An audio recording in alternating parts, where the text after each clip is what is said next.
হিন্দুদের রক্ষার জন্য শেষমেশ অবতারের আবির্ভাব হলো এই ভারতবর্ষে। হিন্দুরা আজকেও ভাবছে কোনো ওপর থেকে অবতার আসবে এবং আমাদেরকে বাঁচিয়ে দিয়ে চলে যাবে। আমাদের ধর্ম চলেই যাক না, অবতার চলে আসবে, আমাকে বাঁচিয়ে দিয়ে চলে আসবে। আপনি ভাবছেন যে আমার গলায় কি চিপে ধরেছে, অবতার আসবে, ঠিক বাঁচিয়ে দিয়ে চলে যাবে।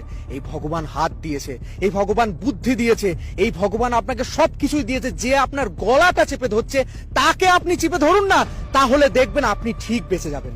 ভগবান আপনাকে হাত দিয়েছে, বুদ্ধি দিয়েছে এবং সমস্ত কিছু, বুদ্ধিমত্তা সবকিছু দিয়েছে, কিন্তু আপনি সেগুলো ব্যবহার করছেন। আপনি ভাবছেন যে অবতার উপর থেকে আসবে, আপনাকে কেউ বাঁচিয়ে দিয়ে চলে যাবে। এটা সব থেকে ভুল ধারণা। স্বয়ং শ্রীকৃষ্ণ মহাভারতে কোথাও তিনি অস্ত্র ধরেননি। স্বয়ং শ্রীকৃষ্ণ মহাভারতে তিনি কোথাও অসুর নিধনের জন্য তিনি দাঁড়িয়ে পড়েননি। তিনি শুধু মানুষজনকে বুঝিয়েছেন নিজের অধিকারের জন্য তুমি লড়াই করো। তিনি মানুষজনকে এটাই বুঝিয়েছেন ধর্ম রক্ষার জন্য তুমি এগিয়ে পড়ো। তিনি ঝাঁপিয়ে পড়ার জন্য কথা বলেছেন তিনি গীতায়। তার জন্যই ভগবান শ্রী